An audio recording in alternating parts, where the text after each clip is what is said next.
मौसम बहुत सुहावना था। ठंडी ठंडी हवाएं चल रही थी। आकाश में काली घटाओं को देखकर लग रहा था जैसे बहुत तेज बारिश होने वाली है। ओम की माँ पूरे घर में उसे आवाज लगाते हुए ढूंढ रही थी, पर वो कहीं नहीं था। फिर वो ऊपर गई तो देखा ओम कमरे में अपनी पेंटिंग बनाने में लगा था। वो उसे देखकर मन ही मन बड़बड़ाई, आजकल पता नहीं इसने पेंटिंग बनाने का नया शौक कहाँ से पाल लिया। माँ बोली, बेटा बन गई हो तुम्हारी पेंटिंग तो नीचे चलकर खाना खा लो। कब से बना कर रखा है, फिर ठंडा हो जाएगा तो मुझे मत बोलना और खुद गर्म करके खाना। ओम बोला, अभी 2 मिनट रुको माँ, और आप पहले इधर आओ। मेरी ये पेंटिंग देखो, मैंने कितना सुंदर घोड़ा बनाया है और इसका रंग देखो, एकदम सफेद चांदी की तरह चमकीला है। ये देखो। उसने लाइट बंद कर दिखाया। अंधेरे में भी घोड़ा कितना चमक रहा है। हाँ हाँ, तेरी हर पेंटिंग बहुत अच्छी होती है, चल अब। लेकिन उसकी माँ उस पेंटिंग को देखकर एक गहरी सोच में डूब गई और उनके चेहरे पर डर की कुछ लकीरें खिंच गई। वो उस पेंटिंग को बस देखती रही, मानो उनके लिए वक्त ठहर सा गया हो। अपनी माँ को ऐसे देखकर ओम बोला, इतनी अच्छी भी पेंटिंग नहीं है माँ, चलो अब। वो दोनों नीचे आ गए और जैसे ही ओम खाना खाने के लिए अपने हाथ धोने लगा, अचानक उसके हाथों से वही छोटे छोटे चमकते सितारे से निकलते हुए उसे दिखाई दिए, जिनको वो बचपन से ही अपने हाथों से निकलते हुए देखते आ रहा था। बचपन में तो वो उन चमकते सितारों को अपने हाथों से निकलते हुए देखकर बहुत डर जाता था, लेकिन अब बड़े होने के बाद उसे डर तो नहीं लगता था, पर वो ये सोचता रहता था कि आखिर ये मेरे हाथों से क्यों निकलते हैं, ऐसा मेरे साथ क्यों होता है। ओम ने बचपन से लेकर आज तक इस बात के बारे में अपनी माँ को कभी कुछ नहीं बताया, क्योंकि उसको लगता था कि उसकी माँ इस बात पर कभी विश्वास ही नहीं करेगी। ओम की माँ ने उसे फिर आवाज लगाई। ओम अपनी माँ की आवाज सुनकर बोला, आ रहा हूँ माँ। वो जल्दी से खाना खाने आ गया। उसकी माँ बोली, तू हाथ धोने गया था या नहाने, इतनी देर हो गई। ओम अपनी माँ की बात सुनकर हंसा और बोला, नहाने। अच्छा चल अब खाना खा ले। ओम खाना खाने के बाद अपने कमरे में सोने चला गया। जैसे ही वो गहरी नींद में पहुंचा, उसने पेंटिंग में जो घोड़ा बनाया था वही सफेद चमकता घोड़ा उसके सपने में आ गया और वो घोड़ा बोला, आप वापस आ जाओ, आप वापस आ जाओ। और उस घोड़े की आंखों से लगातार आंसू बहने लगे। ये देखकर वह सोचने लगा कि यह तो बिल्कुल वही घोड़ा है जिसे मैंने पेंटिंग में बनाया था और वही रंग है, और मैं ये क्या देख रहा हूँ, घोड़ा बोल रहा है और ये घोड़ा मुझे ऐसे क्यों बोल रहा है कि आप वापस आ जाओ। यह जानने के लिए वह उसके पास जाने लगा।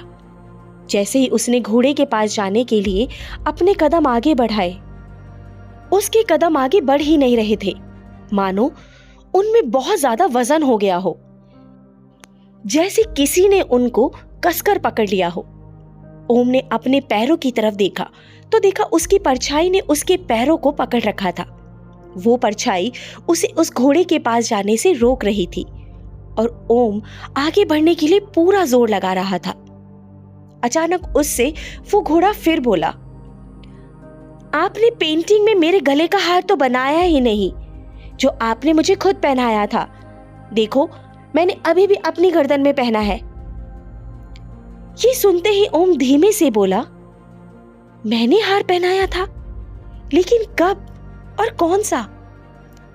वो घोड़े की गर्दन में उस हार को देखने लगा। इतने में उस हार से इतना अधिक तेज निकला कि ओम की आंखें उसे सहन नहीं कर पाई और उसकी आंखें खुल गई और वो उठकर बैठ गया। कुछ देर बाद वो ऊपर गया जहां उसने वो पेंटिंग बनाई थी और उसने तुरंत उस घोड़े की गर्दन में बिल्कुल वैसा ही एक हार बना दिया और वो वापस आने लगा। लेकिन उसने जैसे ही उस घोड़े की पेंटिंग को वापस पलट कर देखा तो वो घोड़ा मुस्कुरा रहा था। ओम वहीं रुक गया और उसे देखने लगा। पल भर के लिए उसे ऐसा लगा जैसे उसने इस घोड़े को पहले कहीं देखा है, लेकिन ओम ने ज्यादा ध्यान नहीं दिया और आकर सो गया। सोते ही उसे कुछ दिखा जैसे कोई योद्धा युद्ध लड़ रहा हो, लेकिन वो कौन था, किससे युद्ध कर रहा था, ये ओम की समझ में नहीं आ रहा था। वो सोचने लगा, ये सब मुझे क्यों दिखाई दे रहा है। ओम की माँ शुरू से ही भगवान शिव जी की बहुत ज्यादा पाठ पूजा करती थी और हर सोमवार को शिव जी का व्रत भी रखती थी। इसलिए उन्होंने अपने बेटे का नाम भी ओम रखा। ओम को बचपन से ही बहुत डरावने सपने आते थे और वो कई बार उन सपनों में डरकर चीखता चिल्लाता था। इन डरावने सपनों की वजह से ही ओम की माँ उसे अपने साथ मंदिर ले जाकर शिवजी भगवान की उसके हाथों से पूजा करवाती थी। बचपन से मिले इन संस्कारों की वजह से खुद ओम भी भगवान शिवजी का बहुत बड़ा भक्त था। ओम शुरू से ही पेंटिंग नहीं बनाता था। कुछ महीने पहले उसे एक सपना आया। सपने में उसने एक बहुत सुंदर शिव भगवान की पेंटिंग बनाई थी और वो उसे देखकर बहुत खुश हुआ। जिस रात उसे वो सपना आया, उसके अगले दिन ही उसने बिल्कुल वैसी ही शिव भगवान की पेंटिंग बनाई और चौंकाने वाली बात यह थी कि वह पेंटिंग न केवल बनी बल्कि ठीक वैसे ही उभर आई जैसी उसने अपने सपने में देखी थी। उसे देखकर ओम को बिल्कुल भी विश्वास नहीं हो रहा था कि यह पेंटिंग उसने खुद बनाई है, क्योंकि इससे पहले तो उसने कभी कोई पेंटिंग नहीं बनाई थी। एक दिन अचानक ओम के हाथों से एक ऐसी पेंटिंग बनी जिसे देखकर खुद ओम हैरत में पड़ गया। उसे लगा जैसे इस पेंटिंग को उसने नहीं, उसके हाथ ने अपने आप बनाया है। और जब वो पेंटिंग बनकर तैयार हुई और ओम ने उसे देखा तो वह बहुत भयभीत हो गया। अरे, ये तो वही शैतान है जो मुझे बचपन से ही मेरे सपनों में दिखाई देता था। वो हमेशा मुझे मारने के लिए मेरे पीछे दौड़ता था। उस शैतान की पेंटिंग को बताने के लिए उसने अपनी माँ को ऊपर आने के लिए आवाज लगाई, लेकिन उसका गला रुंध सा गया। ओम अपनी माँ को बताना चाहता था कि यह वही शैतान है जो उसे बहुत बार सपनों में दिखाई देता है, जिसकी वजह से वो सपनों में इतना डरता है। और जब वो रात को सोया तो उसके सपनों में वही शैतान आ गया और बोला, तुम जहां भी हो मैं तुम्हारे ही पास आ रहा हूं, और जिस दिन मैं तुम्हारे पास आ गया उसी दिन तुम्हें मैं खत्म कर दूंगा। ऐसा कहते हुए उसने किसी आदमी के सिर में अपना बहुत बड़ा और नुकीला भाला फेंक कर मारा। वो भाला उस आदमी के सिर के आर पार हो गया और उस भाले की नोक से खून टपकने लगा। यह सपना देखते ही ओम की आंखें एकदम खुल गई और वो जल्दी से उस शैतान की पेंटिंग को देखने के लिए ऊपर भागा। उसने देखा कि पेंटिंग में उस शैतान के भाले से खून टपक रहा था।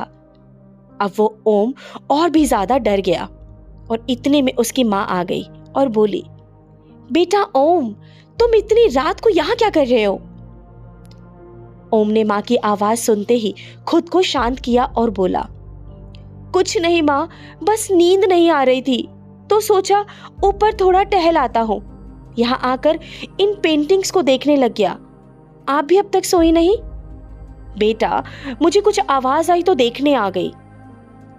माँ, तुमने ये पेंटिंग देखी?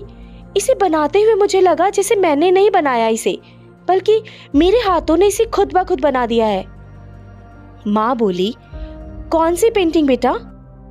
माँ, क्या बात कर रही हो? यही पेंटिंग जो आपके सामने रखी है। बेटा, सामने तो कुछ नहीं है, बस एक कोरा कागज है। अपनी माँ की बात सुनते ही ओम एकदम हैरान रह गया और बोला, अरे माँ, मैं तो बस मजाक कर रहा था, अभी पेंटिंग बनाई नहीं है, बनाऊंगा। वो मन ही मन सोचने लगा, ये पेंटिंग माँ को क्यों नहीं दिख रही है। उसने उस पेंटिंग को दोबारा देखा तो वो शैतान हंस रहा था। ओम बोला, माँ चलो नीचे चलते हैं, मुझे अब नींद आ रही है। इन अनहोनी घटनाओं के बारे में सोच सोच कर ओम को पूरी रात नींद नहीं आई। उसका दिमाग फटने लगा। दूसरी रात भी ओम को इन्हीं घटनाओं के बारे में सोच सोच कर नींद नहीं आ रही थी। फिर भी उसने अपनी आंखों को जबरदस्ती बंद किया। थोड़ी देर बाद उसे फिर वही योद्धा दिखाई दिया और इस बार उसके हाथ में एक बहुत बड़ी तलवार थी। जिससे एक नीले रंग की तेज रोशनी निकल रही थी। उस रोशनी से ओम की आंखें खुल गई और वो तुरंत उठकर ऊपर गया और जाकर उस योद्धा की तलवार सहित पेंटिंग बनाई। लेकिन उस योद्धा के चेहरे पर मास्क लगा था, उसे उसका चेहरा दिखाई नहीं दे रहा था, इसलिए उसने पेंटिंग में भी वैसा ही मास्क बना दिया। जब वो पेंटिंग बनकर तैयार हुई तो पता नहीं ओम को क्या हुआ, उसे अपने शरीर में एक एनर्जी महसूस हुई और वो उस एनर्जी की वजह से जल्दी से नीचे आ गया और सोचने लगा, आखिर मेरे साथ ये क्यों हो रहा है और इसके बारे में कहूं तो किससे कहूं, कुछ पूछूं तो किससे पूछूं, कुछ समझ नहीं आ रहा है। अब तो मेरे साथ बहुत कुछ ऐसा अजीबोगरीब और अनहोना घटने लगा है जो किसी डरावनी कहानी सा लग रहा है। अचानक ओम को कई महीनों पहले सपने में दिखाई दी एक बाबा की याद आई। वो बाबा उसे बचपन में भी कई बार सपनों में दिखाई दिए थे। वो बाबा उसे हमेशा कुछ याद करने के लिए कहते थे। ओम ने बाबा की बात मानकर अपने दिमाग पर खूब जोर दिया और कुछ याद करने की कोशिश की, लेकिन उसे कुछ याद नहीं आया और वो बेचैन हो गया। उसका दिमाग अशांत रहने लगा। एक दिन वो सुबह होते ही शिव भगवान के मंदिर चला गया और मंदिर में जाकर भगवान शिव के चरणों में बैठकर उनका ध्यान कर ओम का उच्चारण करने लगा। इससे ओम को बहुत अच्छा लगा और उसके दिमाग को एकदम शांति मिली। उस दिन के बाद वो रोज ऐसे ही मंदिर जाकर भगवान शिव का ध्यान कर ओम का उच्चारण करने लगा। एक दिन वो भगवान शिव के ध्यान में इतना लीन हो गया कि कब सुबह से रात हो गई उसे पता ही नहीं चला। लेकिन ओम बहुत खुश था, उसे बहुत अच्छा महसूस हो रहा था क्योंकि वह काफी समय तक उसके साथ घटने वाली घटनाओं के बारे में सोच ही नहीं पाया। कुछ दिनों बाद शिवरात्रि थी तो पूरे मंदिर को फूलों से सजाया गया। ओम ने पूरे मंदिर की सफाई की और व्रत रखा। उसने उस दिन भगवान शिव की पूजा कर उनकी भक्ति में ध्यानस्थ होकर मंदिर में रखा डमरू ऐसा बजाया कि सभी लोग देखते ही रह गए। उसकी डमरू का स्वर दूर तक जा रहा था। उसे देखकर लग ही नहीं रहा था कि इसे ओम बजा रहा है। उसे देखने के लिए सभी लोग खींचे चले आए, जबकि इससे पहले ओम ने डमरू को हाथ भी नहीं लगाया था। बजाने की तो बहुत दूर की बात थी। अब ओम का मन तो शांत हो गया था, लेकिन उसके साथ एक और नई अजीब घटना शुरू हो गई। उसके आंखों के सामने कुछ लोग, कोई जगह कुछ क्षण के लिए प्रकट होती और बुलबुले की तरह खत्म हो जाती। उसके कानों में कुछ आवाजें आने लगी। अब तक तो जो कुछ भी उसे दिखाई देता था वो सपनों या आंखें बंद करने पर दिखाई देता था, लेकिन ये क्या, अब तो कभी भी उसकी आंखों के सामने कुछ भी आ जाता और चला जाता। उसके कानों में आप वापस आ जाओ की आवाज आने लगी। ओम पूरी तरह पस्त हो गया। उसे ऐसा लगने लगा जैसे वो बीमार हो गया हो। हर वक्त वो इन्हीं के बारे में सोचता रहता। ये मेरे साथ क्या क्या हो रहा है, कुछ समझ नहीं आ रहा। इन्हीं दिनों ओम के कॉलेज की छुट्टियां खत्म हुई तो वो फिर से कॉलेज जाने लगा। पूरे कॉलेज में ओम को उर्वी के अलावा कोई अच्छा नहीं लगता था। वो जिस दिन कॉलेज नहीं आती थी उसी दिन ओम उससे मुंह फुलाकर बैठ जाता और कई कई दिनों तक उससे बातें नहीं करता था। वो उर्वी से बहुत प्रेम करता था, पर अभी तक उर्वी से कुछ कह नहीं पाया था। वो इन्हीं छुट्टियों में उर्वी से मिलकर उसे प्रपोज करना चाहता था, लेकिन इस बार उसकी ये छुट्टियां इन्हीं अजीबोगरीब घटनाओं के बीच निकल गई और वो ज्यादा उर्वी के बारे में सोच ही नहीं पाया और ना ही उससे फोन पर बात कर पाया। कॉलेज में जैसे ही ओम उर्वी से मिला वो उसे देखकर रोने लगी। उर्वी को रोता देखकर ओम बोला, क्या हुआ, रो क्यों रही हो? उर्वी गुस्से में बोली, मैं रोऊं, हंसूं या मरूं या जीऊं, तुम्हें उससे क्या, तुम तो बढ़िया हो ना, बहुत अच्छे से तुम्हारी छुट्टियां बीती होंगी। ओम बोला, क्या हुआ उर्वी, बताओ तो। उर्वी वैसे ही गुस्से में, कुछ नहीं हुआ, कुछ नहीं हुआ तो रो क्यों रही हो? बस ऐसे ही। जबकि उर्वी रो इसलिए रही थी क्योंकि इस बार छुट्टियों में ओम एक बार भी उससे मिलने नहीं आया और ना ही उसने उसे फोन किए थे। वो तो सोच रही थी ओम से जब भी मिलूंगी उससे बिल्कुल भी बात नहीं करूंगी, वो भी तो मुझसे कई दिनों तक बात नहीं करता। लेकिन उर्वी ऐसा नहीं कर पाई और ओम को इतने दिनों बाद देखते ही रोने लगी। ओम भी ये बात जानता था कि उर्वी क्यों रो रही है, लेकिन उसे वो कैसे बताए कि इन छुट्टियों में उसके साथ क्या क्या हो रहा था। सब कुछ जानते हुए भी ओम ने फिर कहा, अरे जब कुछ हुआ ही नहीं तो रो क्यों रही हो? चलो अब चुप हो जाओ, देखो हम इतने दिनों बाद मिले हैं, उसमें भी तुम रो रही हो।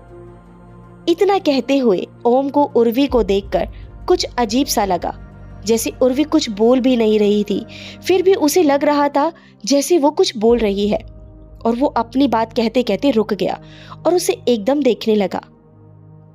ओम को ऐसे देखकर उर्वी बोली, क्या हुआ है, ऐसे क्यों देख रहे हो? अच्छा, पर तुम एक बार भी मुझसे मिलने नहीं आए और ना ही फोन पर बात की, ऐसा क्या हो गया? ओम बोला, ऐसा कुछ नहीं था।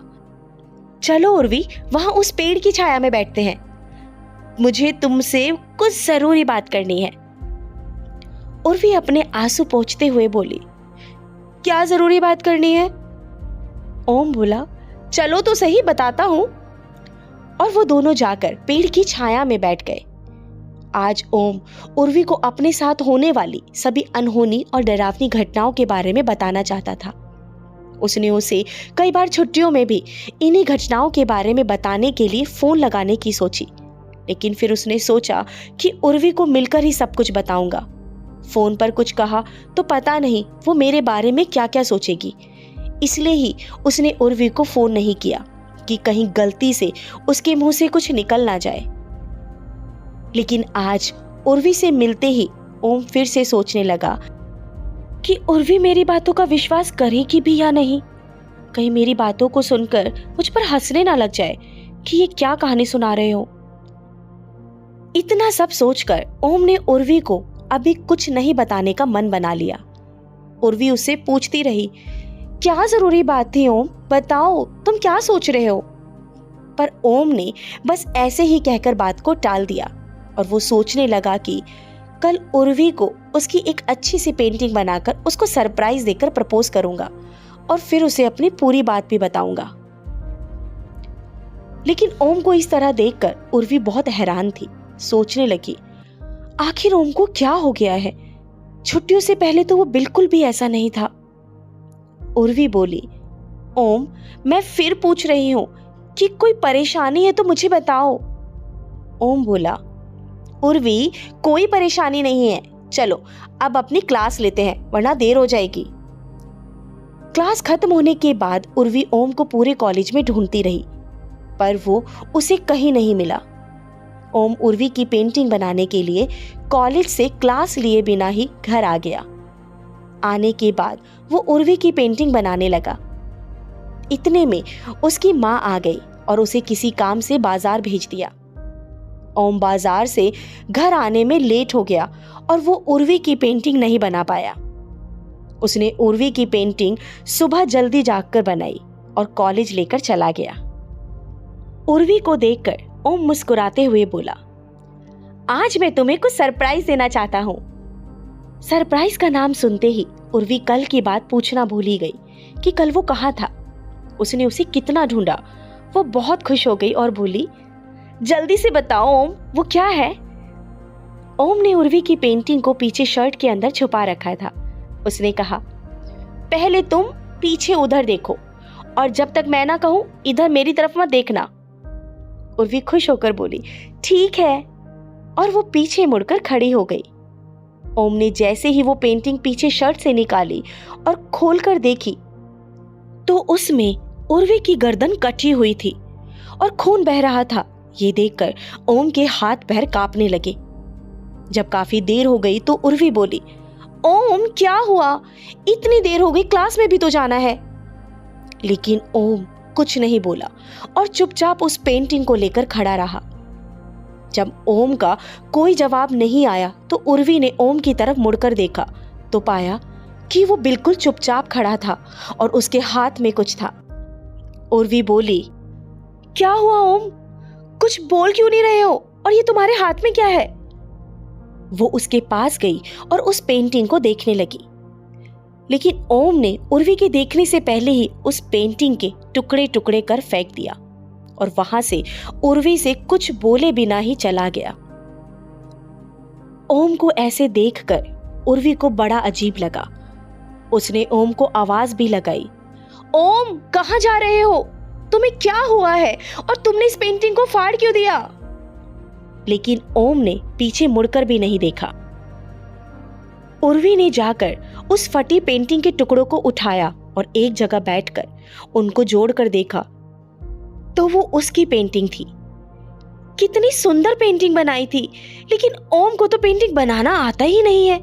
फिर ये पेंटिंग किसने बनाई होगी? कहीं इस पेंटिंग को लेकर ओम के मन में कोई गलतफहमी तो नहीं हो गई? ओम इसे ऐसे फाड़कर क्यों चला गया? कोई तो बात है जो ओम मुझे नहीं बता रहा है। उसने उस पेंटिंग को अपने बैग में रख लिया और एक कोने में बैठकर खूब रोई। आखिर ओम को क्या हुआ है? कुछ समझ नहीं आ रहा। दूसरी तरफ ओम उर्वी के बारे में सोचकर पूरी रात जागता रहा। ये मैंने उर्वी के साथ बिल्कुल भी सही नहीं किया। वो क्या सोच रही होगी? और मैं जानता हूं मेरा ऐसा व्यवहार देखकर मेरी चिंता कर वो खूब रोई होगी।